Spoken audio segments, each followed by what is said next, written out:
So let me walk you through what I believe is the perfect team leader calendar. I'm going to start the day at, let's say, 8:27, and I'm going to go to 9 o'clock every single morning.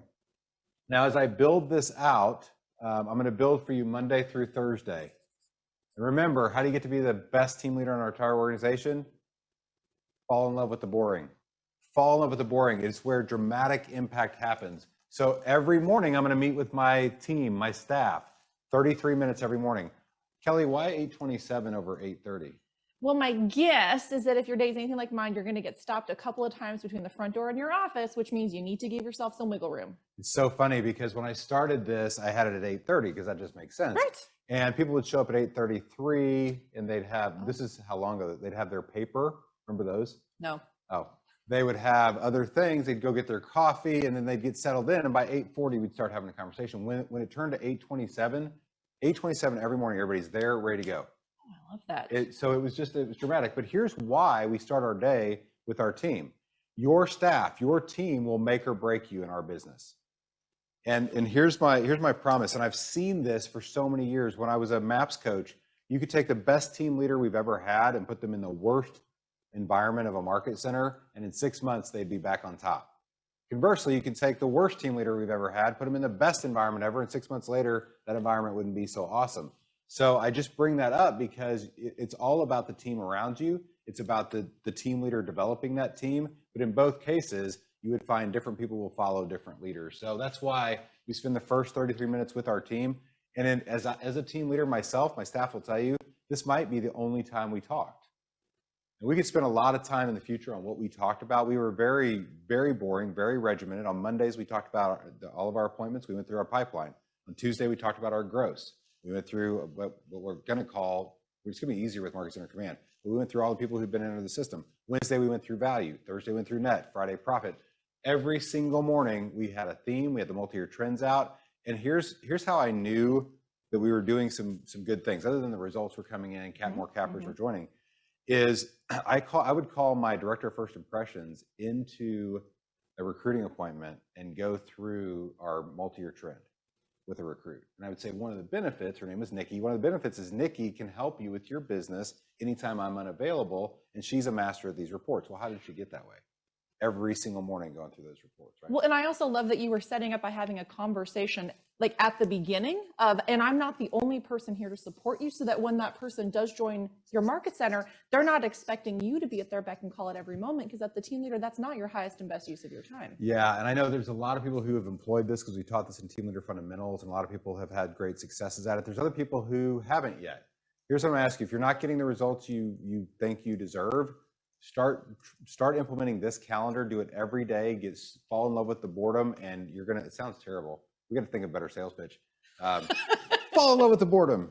No, that's not you too can be bored. All right. So then what we're gonna do is 9 to 11 every morning has to be lead gen.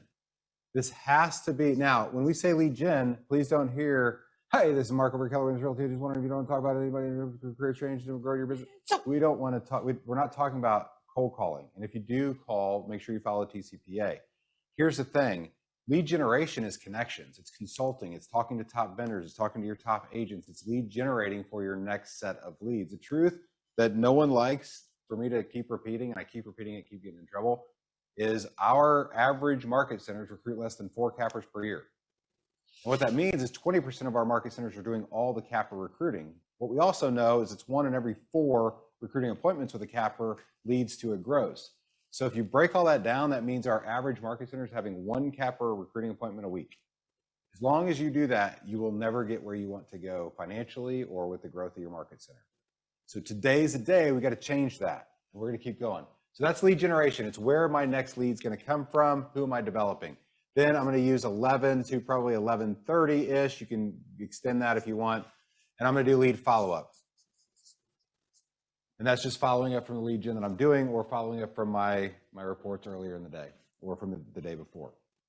By the way, at the end of every day, I'm going to turn in all my notes from all my lead gen. There's a specific tool we use to do that. You can find that I think you can find that in tools at your Leadership Hub. You can also go to Leadership Fundamentals and find this. So I'm going to do my lead follow-up. Then I'm going to have some kind of break, some kind of lunch. It really depends on what you choose to do. but I'm going to start at 12:30, and this is the key, and this is where we're going to start to have some fun. For those of you who are tuning out on me, please don't. 2 to 3:30. Because I heard you say fun. It's going to be fun. So 3:30 to 5. Here's what I want you to do. These are all Capper appointments. What I want you to do is build your calendar to have 3 Capper recruiting appointments every single Monday through Thursday, every single one of them. And so all you're going to do Monday through Thursday, and just help me out here, is you're going to have staff meeting, lead gen, lead follow-up, 3 Capper appointments. Go. Just kidding. Put in the chat why this won't work. What else do you do in a market center that you can't get done if you follow this model? What can't you get done? By the way, how many days are in a month? How many work days in a month? 22. Minus 4 Fridays? 18. 18 times 3 is how much? Oh man. 54. If you're a Okay. golfer, you know that immediately. 54. There's 54 1.5 hour appointment slots. Here's the thing. We're getting intentional about our time. We're telling our time where to go. We're going to label Capper appointment. If you put something over top of it, you know I'm taking a Capper appointment off the board and I'm inserting something. So what else do you do that says you have to do something different? You don't have the time to run this. What else? Tons of things in here. So Yeah. we've got people saying that they're doing team meetings. Team meetings. I love it. How often do you do team meetings? Once a week. So 4 a month? Watch me. All right, team meetings. Okay, great. You got it. I'm now showing teaching, training. By the way, when should you have your team meeting? What if you had feel it like I'm gonna 12:30 do to that 2? But when do we normally have it? We have it when we tell our agents to lead generate. So what if we scheduled all of our team meetings 12:30 to 2? Now you've got 50 Capper appointments a month time slot. What else do you do? ALC meetings. How often do you do that? Once a month. Once a month. We're at 49. What else? ALC. Top 20% meetings. Oh, I love that. So that's what Friday's about. Friday is 100% consulting. And by the way, that was my best lead generation day of the week. But all I'm doing is meeting with my top agents about their business, doing the consulting conversations, helping them grow their business. That's all about Friday. And I got to every other week. I would do 40 or 50 every other week of those Solid. meetings. I like Yeah, that. yeah. People, they're on this call. They're on the growth call. On the growth call, love it. Thank you. So minus another ALC, 4. Growth call minus 4 Okay. is 45. We've got some people have a partners meeting or Okay. a business meeting. Business meeting, what is that? Weekly business meeting is what I'm hearing. Okay. Could we do that during the staff meeting? I think so. If not, we'll do business meeting. Right, we're at 44. Internal- What else? Right, a lot of this Here's stuff the point. that's already on the board. It Here's sounds the like point. this is it. You're never going to escape the fact that you have plenty of time to change your place in this world by recruiting cappers. There's no path that says you're going to spend another 44 hour-and-a-half chunks a month on things that are more important than recruiting cappers. I can buy into ALC development. Heck, I might give you 2 or 3 of those time slots just to help work with ALC. I can dive into team meetings. Those are super important. But you're going to end up, even if you have the most amazing value on the planet and you're teaching, by the way, you should be teaching classes. So that would be another, I don't know, let's take 8 away and get to 36. And that's you teaching for influence and developing yourself as a local economist of choice. Now you're at 36. Here's the point. There's not a market center in our company having 36 Capper appointments a month. I would agree with that. At most, you see 12, 14. There's some of you who will say that that's wrong. But here's the point. If you nail this and you start to develop, another key piece of this, and this is where it all might just fall apart. You have to be willing to share your calendar with everyone you work with. It is amazing to me. Most of our team leaders will not share their calendar with their MCA. Really? We even shared ours with our front desk because she did a lot of the appointment bookings. Well, most of our team leaders in the past, I should say, because Okay. I don't want you to see what I'm doing. Because once you build your calendar like this and you put Capper recruiting appointment in it, now you actually have to drive to put a Capper in it. The reason you want to do this and you want to kind of give to this idea is once you're developing your department heads, like we talked about last week, once you have an amazing staff around you, they will just magically put Capper appointments on your calendar. When I got to 16, 20 Capper appointments a month, and we talk about that year we recruited 38 Cappers, we did that from 35 of them came from the department heads. But here's the secret. my team and my staff just put them on my calendar. There were many days I always have a habit now. I look at my calendar for tomorrow.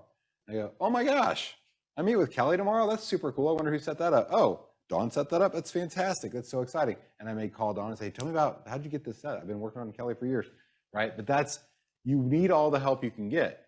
So staff will make or break you because they'll help you build this, but you have to be willing to give up your calendar. Right? People hide where you don't go. That's a kind of a coaching truth. And so questions, comments, concerns, thoughts. What do you think about this? We've got a handful of people saying that, right, they don't know what they would do if they weren't able to share their calendar with their staff, but that's just a handful of people. I'm curious. Well, who else? but I would challenge all of us there because if you know Rebecca Rose, she walked in my office one day and I had all of this, I was working this, never at a 10 out of 10. Right? 7 out of 10 today, 6 out of 10 tomorrow, 9 out of 10 the other day. But what happens is she walked in my office and in a very kind way said, Mark, you're not doing your job. And I said, That hurts to even hear that. what? Right. And she said, and I want you to think about it. How many MCAs would go into their team leader's office and close the door and say, I just need to have a level set conversation with you. You're not doing your job. And everyone here depends on you doing your job in order for us to all have opportunities. And I was like, whoa, but I got this great excuse and that great excuse and that great excuse. And she said, yeah, but we're not recruiting enough cappers. And so if you know how to motivate me, you just poke me and tell me I can't do something. And then, so we went on a tear there for another 18 months. But it takes that kind of teamwork, and it takes creating an environment where your MCA would feel like they trusted enough that they could walk into the team leader and have that conversation. So what else? I think we got everything. I love it. All right, now what I want to do is this is a very prescriptive calendar for a team leader, and we know that as the team leader grows, the market center goes. So what happens is, as an MCA, you don't have the luxury of being this prescriptive. Why? You've got DAs to cut, you got problems with files, you got all the things going on. You're managing the staff, you're running the market center, the copy machine just went out, like all the crazy things that happen on a day-to-day basis, depending on your size and leverage. You, as an MCA, you're running the business. So the team leader can get super boring and grow the business. So Kelly, talk to me about how you organize